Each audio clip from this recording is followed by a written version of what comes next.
The J. Ross Robertson Cup, the prize at the end of the Ontario Hockey League season. It was 15 years prior, in 2002, when the Erie Otters last hoisted the prized chalice on home ice as champions. After the resurrection of the Otters 3 seasons ago, the cup slipped through the hands of some of the best teams Erie delivered on the ice. The 2016 postseason ended in heartbreak, as many thought the window for the Erie Otters closed at the hands of the London Knights following the team's 3rd straight 50-win season. A time to rebuild was felt to be on the horizon, but the Erie Otters brass had other ideas. Those doubters would be proved wrong, because as the cards were dealt throughout the season, it was Erie who would push all in to capture the league's biggest prize. Off-seasons bring questions for every CHL team as graduating players advance and the status of NHL prospects remain up in the air.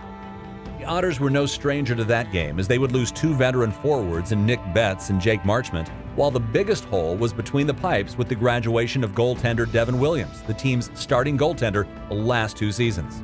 And perhaps the most concerning situation could have been the loss of head coach Chris Knobloch, who after an OHL record 3 50-win seasons was receiving interest from the professional ranks. General manager Dave Brown would be working the phones in the summer months as a contract extension was reached with Chris Knobloch to stay in Erie, as well as assistant coach BJ Adams. Dave Brown would also hire Wes Wolf of the St. Catharines Falcons to fill the remaining assistant coach vacancy. With the area behind the bench filled, Brown would need to ensure that the team was set on the bench. That would begin with the acquisition of goaltender Troy Timpano from the Sudbury Wolves. The 18-year-old netminder would step in and fill the missing piece of a starting goalie. With an opening night roster set, the team would once again have to prove the critics wrong, as the Otters were predicted to finish anywhere from 6th to even missing the playoffs in what was expected to be a rebuilding year. The team rushed out of the gate with a 10-1-1 record in the month of October, climbing the standings board as well as the CHL's weekly power rankings. NHL prospects lead the way for the Otters, with Alex DeBrincat and Taylor Radish showing their offensive prowess as they climbed atop the points leaders in the league. Those two continued their tear into November, helping the team to a 9-2-1 record in the month and picking up Co-Player of the Month honors. On the back end, overager Darren Radish guided the Blue Line Corps. His November would bring the Defenseman of the Month title with an Otters record-tying 16-game point streak by a defender. It was the start of another special year for the group, as November would bring some of the best news with the delivery from Arizona.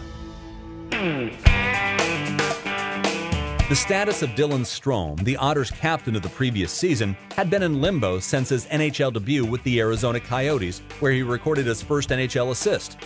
Strome stayed with the big club until it was decided that the Coyotes would return him to Erie for another year of junior hockey. On November 20th, the Otters had their captain and one of the most dynamic offensive talents in the league back in their lineup. The addition was observed by the entire Canadian Hockey League, as the Otters shot up the next CHL Top 10 rankings to the 2nd spot. Strome came back with unfinished business on his mind.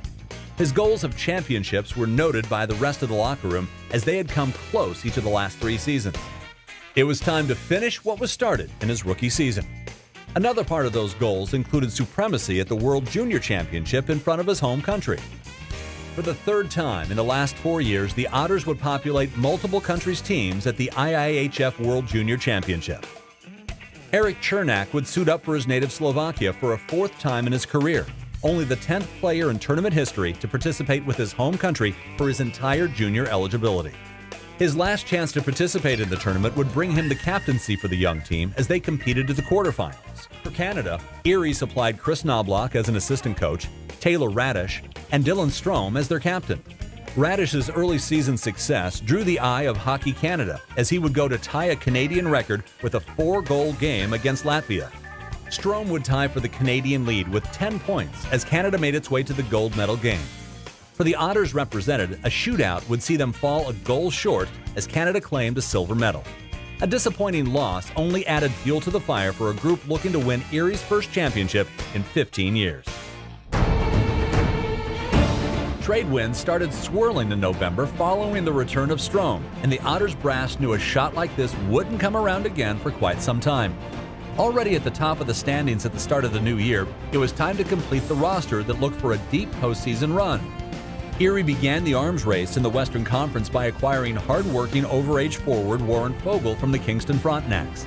The Carolina Hurricanes' third-rounder joined the OHL the previous year after his freshman year at the University of New Hampshire and performed at a near point-per-game pace. The next deal was the big splash rumored throughout the World Junior Tournament as the Otters traded for Anthony Cirelli from the Oshawa Generals. The relentless two-way forward brought a winning pedigree to Erie as Cirelli's Generals defeated the Otters for the 2015 OHL Championship. A journey that was capped off by the new Otters centerman's clutch heroics as Cirelli scored both the game-tying and the game-winning overtime goal to claim the 2015 Memorial Cup.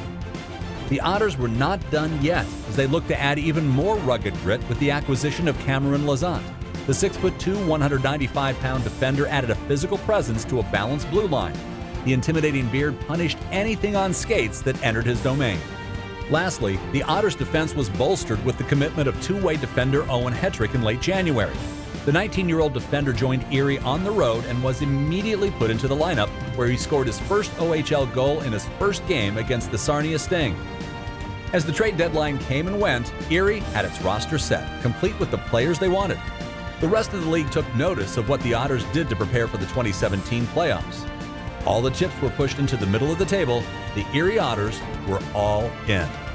With a tight division and conference race, the Otters had to find their top gear quickly to prepare for what they expect was going to be a long playoff run. Even with new faces, Erie kicked off a month-long tour of dominance. From January 20th to February 20th, the team didn't lose a single game. That's 14 straight victories for the Erie squad, a new team record for the Otters. The group flexed their muscles on both sides of the puck, outscoring opponents 80-29 during that stretch, while also shutting out their opponents twice.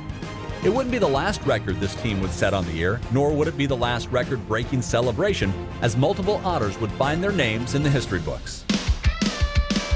The 2016-17 campaign was yet another season for milestones, as this group would once again shine. Kyle Pettit, a longtime veteran as a 5-year player with the Erie Otters, would complete his junior career in the Gem City. He's seen it all during his time with the club and would complete a feat that only one other player in Otters history has done. On March 10th at the Budweiser Gardens in London, Ontario, just minutes from Kamoka and his childhood home, Pettit suited up as an Erie Otter for the 300th time in the regular season. Brian Lee was the only other Otter to accomplish this milestone with 319 regular season games played from the years 2000 to 2005. Kyle Pettit finished with the Otters with the second most regular season games played with 304. Another 5-year Otter had his sights set on a big season in his final year of junior hockey eligibility. Darren Radish also spent his whole career in Erie, seeing the highs and lows of the Otters climb to the top. The eldest of the two Radish brothers would embark on a season unmatched by any previous Otters blue liner. It would begin with tying his own record of a 16-game point streak as a defenseman extending through October into November. The 16-game assist streak also tied Connor McDavid for the Otters' record assist streak by any position. Darren's offensive talents shined all year as he set Otters' single-season marks for points and assists with 81 and 65 respectively. On top of that, his career numbers surpassed previous career marks held by Chris Campoli. On January 24th, Radish surpassed Campoli's record mark of 150 points in a season, finishing the year with the new defenseman record mark of 184. Next up was career assist, which he would pass just weeks later.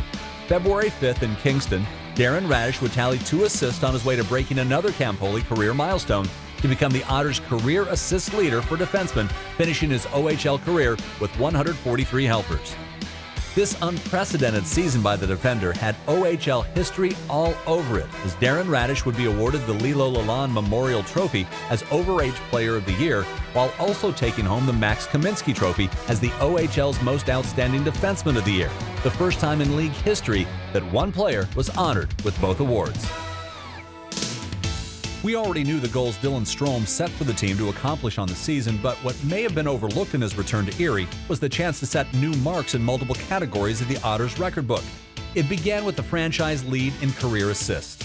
Friend and former teammate Connor McDavid held that until November 26th, Strome's second game back in an Otters sweater. The captain recorded 3 assists against North Bay to tie then past McDavid's career mark of 188 helpers. Strome finished his junior career with 240 as the new benchmark. Next up was Brad Boy's franchise record of 309 points in a career. Dillon quickly approached the mark by becoming the second player in team history to reach the 300-point plateau on January 13th. Then, nearly 2 weeks later on January 28th, a 15-year record met its match. Strome wowed the Erie crowd with a 4-point performance, including a goal to surpass Boys and establish a new Otters record for career points. Strome would pad his spot in history, finishing his OHL career with 354 points. The Erie Otters' success over the past 4 seasons has seen many player and team records rewritten. One of the constants over that period has been behind the bench, with head coach Chris Knobloch. Joining the team in progress during the 2012-2013 season, Chris began to put his stamp on the culture of the franchise and with the play on the ice. The team quickly turned around to multiple 50-win seasons. Knobloch oversaw it all and steered the Otters to the perennial contender they are today. With that comes milestones for a coach as well, and his players knew that, which made a Friday night in February that much more meaningful. Erie was visiting the Mississauga Steelheads with their bench boss sitting at 199 career wins. The Otters dominated a second period to go up 3-0 and would roll to a 4-1 victory. Number 200 of Knobloch's tenure with the Otters, only the second coach in team history to reach that plateau. Chris would finish his term in Erie with a record of 209, 80, 9-4, and a winning percentage of .713, a remarkable number to lead the Otters record book. There was one Otter who launched an all-out assault on the record books, not just for the Otters, but of OHL. Alex DeBrincat continued his torrid goal-scoring pace and points production, leaving the remaining doubters to finally recognize the talented winger's gift. As the stats piled up, the month of February became number 12's time to shine. He began by becoming the Otters' career goal-scoring leader on February 11th, passing Brad Boyd's mark of 141. Next, he followed Dylan Strome by joining the 300-point club on February 11th, the third Otter to do so. On February 15th, he became the 8th player in the OHL's modern era to register 3 straight 100-point seasons. Alex followed that OHL mark by becoming just the second player in league history to record 3 straight 50-goal seasons on February 20th, a feat that hasn't been replicated in 40 years when Dale McCourt did so from 1974 to 1977. 5 days later, DeBrincat passed Rob Schremp to become the OHL's all-time leading American goal scorer with his 155th goal of his career. Those all came during an OHL record-tying 19-game goal-scoring streak. On the year, the Chicago Blackhawks prospect finished with a new Otters single-season goal-scoring record with 65 and 127 points. The sensational season brought Alex the OHL scoring title and the Red Tilson Award as the most outstanding player, the third time in 4 years that an Otter won both honors. The stacked Midwest Division and Western Conference meant there was no time to slack off in the final weeks leading up to the postseason. The Otters had to continue along in top form, knowing that the Owen Sound Attack, London Knights, and Sioux Greyhounds were right on their heels. As the winning continued, the table was set for one more team accolade as the Otters entered their final game of the regular season with 49 wins.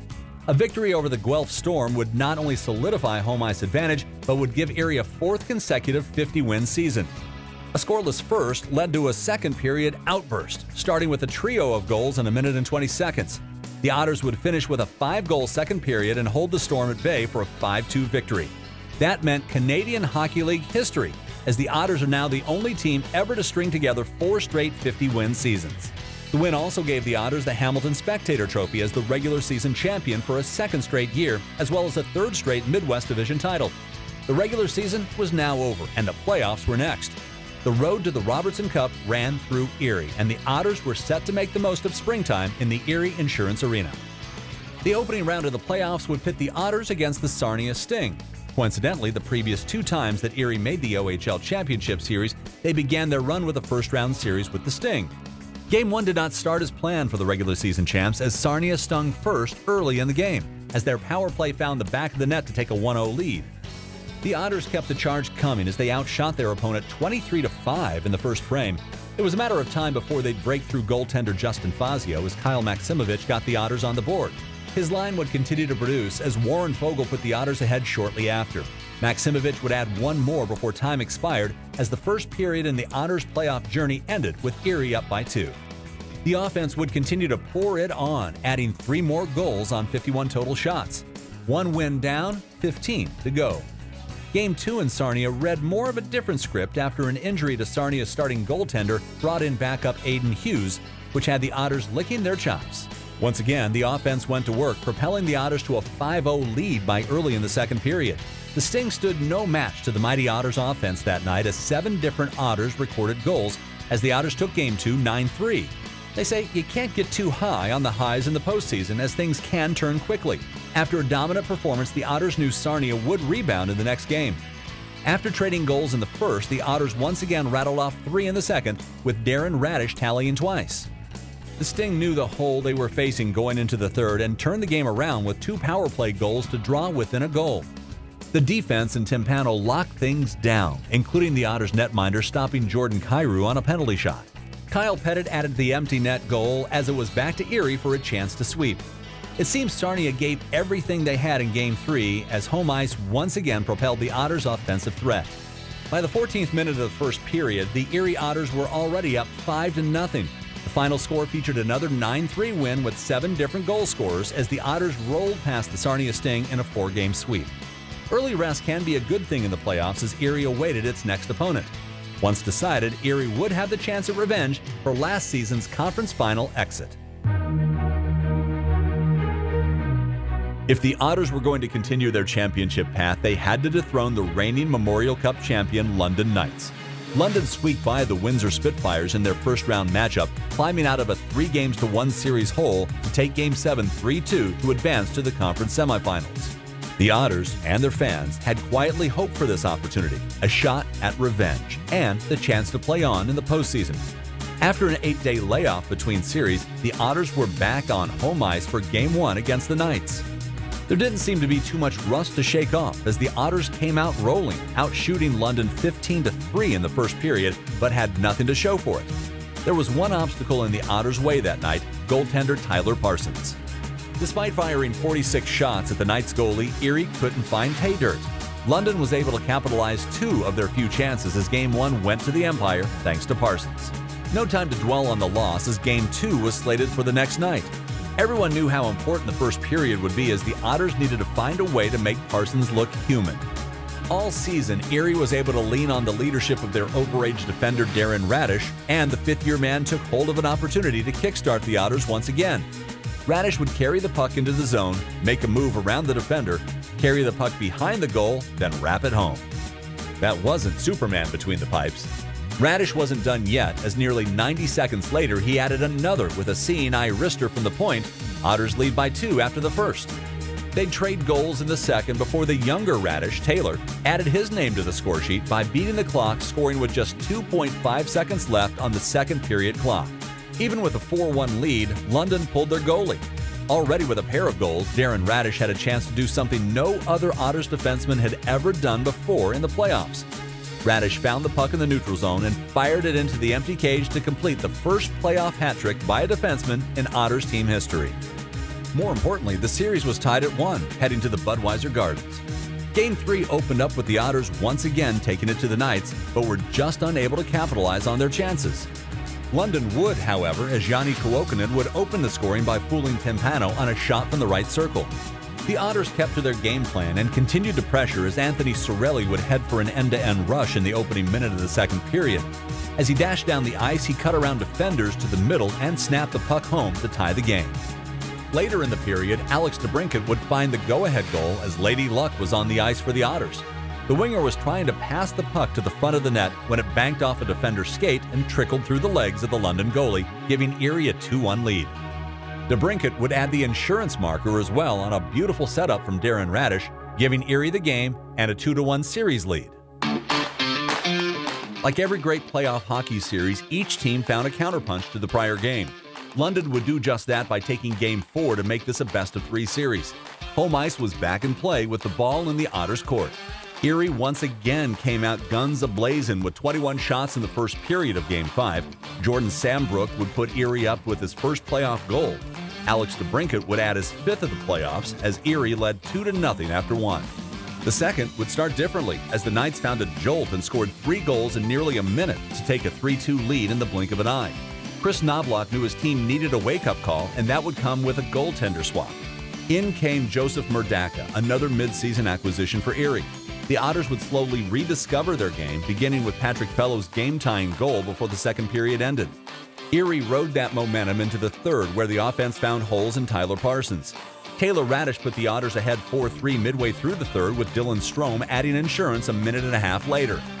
Anthony Sorelli notched his seventh late in the period as the Otters had the Knights on the ropes with a 3-2 series lead. Game 6 was set for the next day, and the Otters were rolling once again. Jordan Sandbrook would once again get Erie on the board first, scoring on the Otters' first shot of the game. Unfortunately for the Otters, that would be all getting past Tyler Parsons that night, as the London netminder stopped the next 44 shots he faced. The Knights would find a way to tie the game and force overtime, and despite all the Otters' opportunities and a solid performance in the net from Troy Timpano, it was London's big trade deadline acquisition that evened the series, with Mitchell Stevens serving as the OT hero. That would set up a do-or-die Game 7 at the Erie Insurance Arena, and a night that will not be forgotten anytime soon by the Otters and their faithful fans. Erie again answered the bell first as Ivan Lodnia danced his way to the front to put Erie in front. But in an eerily similar fashion to Game 5, the Knights struck with another quick trio of goals, this time in a little over 2 minutes. Chris Knobloch would once again switch to Joseph Murdaka for goaltending duties to settle his group down. Once again, the move would work as the Otters began to chip away, starting first with an all-important buzzer beater at the end of the first period as Darren Radish drew the Otters within a goal with tenths of a second on the board. Erie kept pushing, and despite a scoreless second, there was a belief that this team was destined to break through. Enter the third with the Otters trailing by a goal, a scenario built for clutch players, and there isn't a more clutch junior hockey player than Anthony Sorelli. Moving up the ice, the left-hander hit the circles and unleashed a wicked wrist shot past Parsons to tie the game at 3. Time was winding down in regulation, and there still needed to be a deciding goal. The Otters had an offensive zone face-off coming up with 3.5 to play. Dylan Strome pulled the puck back to an open Alex DeBrincat, who rifled the puck through traffic and the goalie. Erie leads the deciding Game 7 by 1. It was defensive hockey the rest of the way, but a questionable last-minute penalty gave London the chance to tie in the final minute. A net front scramble after a point shot allowed Mitchell Stevens to once again be the hero for the time being as he banked the puck home to tie the game at 4. Sudden death Game 7 overtime was on the horizon. This is what playoff hockey is all about. One team was moving on, and all it would take was one shot to slide past a goalie. A legend was about to be born. Overtime was in favor of the Otters as they continued to press while the Knights sat back and picked their opportunities. London would come close on a scramble, but Murdaka kept the puck out of his net. It would all lead to an offensive rush that will be remembered by Otters fans forever. Darren Radish would stretch out into the neutral zone to take a DeBrincat pass. As Radish drifted into the offensive zone, Warren Foegele would make a beeline to the cage. The Otters' overage defender would send a beautifully placed pass to the backhand of Foegele, who reached out and chipped the puck over the shoulder of Tyler Parsons. Pandemonium. The Knights' watch was over, and London's reign came to an end in the most dramatic fashion possible. The Erie Otters defeated their nemesis in a game with a finish that would go down as one of the best nights in Erie hockey history. All that was spent in such an entertaining and draining series, the Otters were only halfway there. It was on to the 4th straight Western Conference Finals appearance, this time to face the Owen Sound Attack. The road through the Western Conference was never going to be easy, knowing that the Otters would have to get through 2 of the CHL's top 10 teams to get to the championship round. Now they were up against the best team in the second half of the OHL season, the Owen Sound Attack.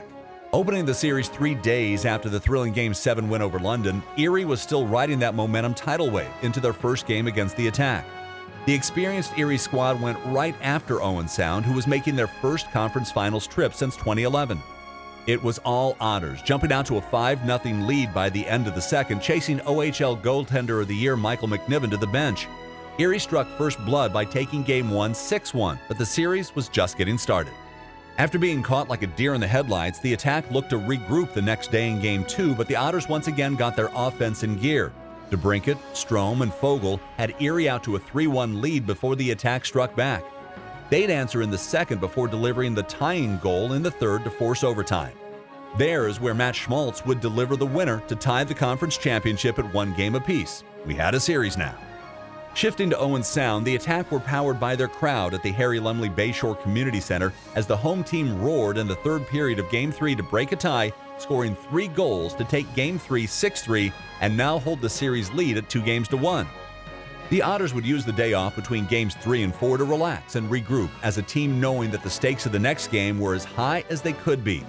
You could sense the urgency when the Otters took the ice. It would show in their start as well, as just over a minute in, Jordan Sambrook opened the scoring on his own rebound.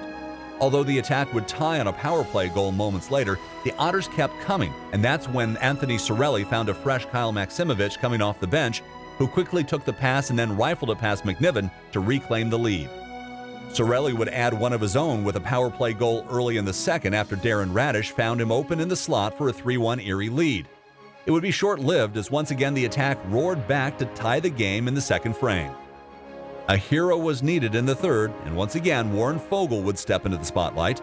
With the Otters killing a penalty, Fogle would read the Attack's drop pass in the neutral zone, stealing the puck from the intended receiver and creating himself a breakaway. The backhand move would fool McNiven as the puck slid by the goaltender to put the Otters back on top. The defense and Troy Timpano took care of things the rest of the way as Erie held on to tie the series, winning Game 4 4-3. Back to the home crowd at the Erie Insurance Arena for Game 5, where the Otters started to look like they had their swagger back. And although they faced 2 one-goal deficits on the night, they had a rookie that was just waiting to break out. First-round import pick Gara Podubny always had the offensive tools, and he'd showcase them on the big stage. Podubny scored his first 2 playoff goals of his career to answer each of Owen Sound's tallies, the second goal to tie the game at 2.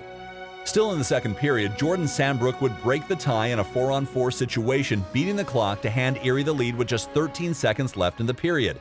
It was shutdown mode once again for the Otters as the defense put the clamps on the Attack, holding them to just 4 shots in the final period. Taylor Radish's empty netter would put things away as Erie was just 1 win away from advancing to the championship series. The home crowd came prepared to do whatever they could to push their squad to tie the series, and it would help early as Owen Sound struck first in the elimination game. Things would turn around as the Attack began their parade to the box. Erie's special teams would take over as Anthony Sorelli would tie the game by sweeping home a rebound in front of McNiven. Things really went sour for the home team when their captain and top defender Santino Santarami had his night come to an end early on a slew footing call. Erie took advantage of the major power play when Darren Radish blasted home the go-ahead goal early in the second period. The Otters didn't look back after that one. Sorelli would tip home his second of the night from an Owen Hedrick point shot, and it was 3-1 Erie. Just when Owen Sound thought that they were climbing back into the game with a tally of their own, Captain Dylan Strome would answer almost immediately to reclaim the 2-goal lead. There was no fooling around in the third for the Otters as they knew what was at stake. A killer instinct would be unleashed in Owen Sound as the Otters did whatever it took to capitalize on their chances. Dylan Strome would add his second of the night early in the third, jamming the puck home for a 5-2 lead. Later, Anthony Sorelli would complete the hat trick in style with a shorthanded breakaway goal that extended the lead to 4. Warren Fogle would get in on the action as well to seal the deal in a 7-2 victory to take the Wayne Gretzky Trophy as the Western Conference champions. The Erie Otters worked hard to get through the most difficult conference in junior hockey, but there were still 4 wins to go for their goal. Now, standing in front of them were the Eastern Conference champions, the Mississauga Steelheads. It was just 2 years ago that the Otters were defeated at the hands of an Eastern Conference foe in the OHL Championship Series. Much of that core remained for this run, and they were not going to let this chance slip away. Game 1 began as expected as the teams felt each other out, with Erie beginning to build momentum at home. Their first period chances carried over to the second, where Warren Fogle scored the first goal of the series. His drive to the cage featured a power move to the front where he tucked the puck around goaltender Matthew Mancina for the lead. Dylan Strome added to the lead, displaying zen-like patience as he outweighted a challenging Mancina to slip the puck across the goal line with the tender out of the play. It was a different feel than the previous Bad Blood series, but the Otters played confident with the lead. A late goal by the Steelheads didn't disrupt the Otters bench as they held on for a Game 1 victory and an early series lead. Mississauga came out determined to change the story before returning across the border, and it was the Steelheads on the board first with Ryan McLeod tallying late in the first. An Otters power play shortly thereafter handed Erie a chance to tie. With time winding down on the man advantage, Erie had one last rush to enter the zone. The Steelheads made the mistake of leaving junior hockey's top goal scorer unaccounted for as Alex DeBrincat tied the game at 1 with his backdoor tap-in. The game tightened up after the first, with both teams seeing chances turned aside. It wasn't until the final 2 minutes of the game that someone would break the tie. Once again, Warren Foegele put up a big-time goal after Anthony Cirelli found him stretching out the ice. On the breakaway, Foegele fooled Mancina under the pads as the Otters were on top. Alex DeBrincat would add his second of the night on an impressive effort for an empty netter, which would stand as the game winner. The Otters were 2 wins away from the Cup. The next night brought Game 3 in Mississauga as the Steelheads knew they needed to avoid a 3-0 hole. The home team would start the scoring, jumping to a 2-0 lead, but the Otters rebounded as they seemingly always do. DeBrincat started a 3-goal run for the Otters, with Dylan Strome and Anthony Cirelli chipping in to send Erie into the second intermission with a 3-2 lead. It just wasn't meant to be, as Mississauga gave their home fans one last show. They'd add 2 in the third to take Game 3 4-3, bringing the Fish within a game for the series. A day off to once again clear their minds proved to serve the Otters well, as the team knew they missed an opportunity to put a stranglehold on the series. It would only propel the Otters in Game 4 as they kicked off the first period on a mission. Just 27 seconds into the game, Warren Foegele would once again be sent off on a breakaway after some nifty passing and beat Mancina for the early lead. The Otters kept coming and created a rare 2-0 break as DeBrincat handed to Strome for the finish. It's all Erie early. The Steelheads' Owen Tippett would break through with a shorthanded goal, but the Otters didn't let it faze them. They got back to work early in the third as Darren Radish would find DeBrincat for a shorthanded marker, regaining the team's 2-goal lead. The puck luck kept coming for Foegele as his try in front was bashed home by a Steelhead sliding into his own goalie. Erie was in the driver's seat, not just of this game, but the series, as Foegele added an empty netter for the hat trick, handing Erie a 3-1 series lead. The Robertson Cup was going to be in the building for Game 5 at the Erie Insurance Arena. The night would start with an Otters history lesson, with Sean Courtney dropping the ceremonial puck prior to opening faceoff. Courtney won the Otters' first championship with his overtime goal in Game 5 in Erie, nearly 15 years to the day the Otters looked to claim their second championship. Perhaps the hockey gods were smiling on the Otters that night, although it didn't seem that way in the first period as Mississauga jumped to a 2-0 lead before the intermission. The Otters needed an answer early in the second and got one from Taylor Radish. The former first-round pick found an opening on the back door and finished a perfect feed from Kyle Maximovich to cut the lead in half. Business picked up after that as Erie turned 20 shots toward the Steelheads' net in the middle frame. It was Mississauga and Owen Tippett who had other ideas as the Steelheads reclaimed their 2-goal lead later in that period. Erie headed to the power play late in the second. A goal here would propel them into the third with momentum, and the big dog kept them coming. Radish again found himself with a puck on his stick, getting a few opportunities to shoot. He was not to be denied as his second chance slipped through Mancina to bring the Otters within 1. The building was energized. Even as they saw chance after chance turned aside, there was never a doubt that this team would find a way to tie this game. Closing in on the final minutes of regulation, the Otters pulled Timpano for the extra attacker with the puck in the offensive zone. In a race for a loose puck, Dylan Strome would smartly outmuscle his opponent for the puck on the far wall. His quick dish left the biscuit to Warren Foegele, who then found Taylor Radish wide open at the left circle. Bullseye. The winger buried the shot to tie the game at 3. Just like the Otters' first championship, it would take overtime to decide Game 5. The Erie Insurance Arena rang with the deafening "We want the cup" chant before the puck even dropped on the extra frame. Play would begin, and a nervous yet exciting energy took over. That may have trickled down as a young Steelhead would make the mistake of checking Kyle Pettit from behind into the boards. A golden opportunity for the Otters with their lethal power play taking the ice in a chance to claim the OHL title. Radish left side, he's got the hot stick. It's a Darren Radish, the older brother, now to bring up the right side. Looks to the front, gives hello, it's Strome. But it's Peter in front, Anthony Cirelli!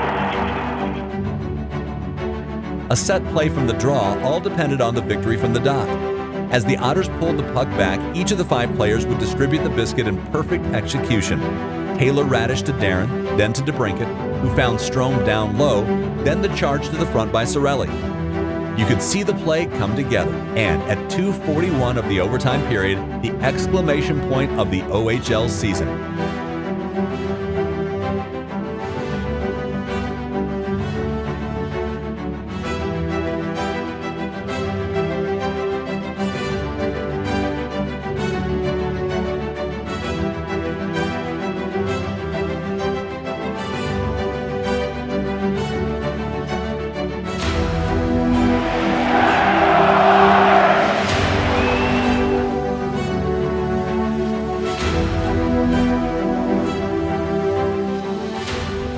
The Erie Otters are the Ontario Hockey League champions 2017. The trophy 20 teams set out for each fall. Glory that the Otters had seen slip away the 3 seasons prior. It was now all theirs to share with Erie, a city that has long starved for hockey's greatness and supported their team through thick and thin. The celebration would continue long through that historical Saturday night and well into the weekend. But with that prize comes an opportunity for more, as the Otters had a date set on their calendar since day one of their season. That date was 5/28/17, the Memorial Cup Final in Windsor, Ontario. Erie joined the WHL Seattle Thunderbirds and the QMJHL's champ St. John Sea Dogs as champions in Windsor for the 99th edition of the Memorial Cup. There, the Otters would continue their path towards the final date they set out to be playing in. Erie opened against the Thunderbirds on the second day of the tournament. The Otters got rolling in the second period with Alex DeBrincat opening their scoring in Windsor. Seattle would match that tally, only to see Jordan Sambrook put the Otters up once again. Seattle would tie the game before the horn sounded at the end of the second period, but Erie continued playing their game. A little over 90 seconds into the third, the captain put his team back on top for good. DeBrincat and Taylor Radish would transition the Otters into an odd man break, setting up Strome for the backhand stuff-in. Christian Gurney added the empty netter as Erie opened their tournament with a 4-2 victory. Next up were the Q's Sea Dogs, most likely the favorite on paper before the event began. And as most had this game circled on their schedules, the result would stun everyone at the WFCU Center. The Otters were dialed in from the start, and Taylor Radish got Erie going a little over a minute in with his first. St. John would tie, but it was the Otters who found their top gear quickly after that, after unleashing an offensive onslaught featuring 4 more first-period goals with Darren Radish, Kyle Maximovich, Dylan Strome, and Anthony Sorelli all on the board. It was more of the same in the second period, with Erie adding another 4 goals on the Sea Dogs' backup goalie. Taylor Radish, Strome, DeBrincat, and Darren Radish had the Otters out to a 9-3 lead. Continuing with the Otters season theme, more records were about to meet their match, this time on a national stage. Ivan Lodnia would make it double digits just seconds into the third period. Then Dylan Strome would notch his hat trick and then a 4th goal on the evening for what would end as a 12-5 victory. Strome's 7-point night set a Memorial Cup record for points in a single game, while the 12 goals are the most scored by a team in a single Memorial Cup game. A stumble in their third game meant the Otters had to get through the Sea Dogs once again in the semifinal game. This rematch certainly wouldn't play out like the previous drumming. Darren Radish had the Otters on the board first with his third of the tournament midway through the first. St. John would match Erie for a tie game after one. The second played out the same way. Taylor Radish put the Otters up once again, but the Sea Dogs would tie before time expired. Erie's offense wasn't going to be shackled much longer as the Otters took over the third, starting with Strome's goal 2.5 minutes in. Garrett Podubny finished a Lodnia pass a little over a minute later to put Erie up by 2. Taylor Radish added some more insurance on the power play with just under 8 minutes to play. A late tally wouldn't matter much as Warren Fogle added an empty netter. 6-3, the final read. The Erie Otters were playing on May 28th, the last day of the season for the Memorial Cup. The entertaining final wouldn't fall the way the Otters had hoped. They fell just a bounce or two short to the well-rested host Spitfires. The Otters went through the toughest teams in junior hockey just to get to this final game. The heart of this team never quit through everything they endured, and the OHL champions can always remember what they accomplished in their historic final run together. 2017 Ontario Hockey League champion Erie Otters, a title no one can take away.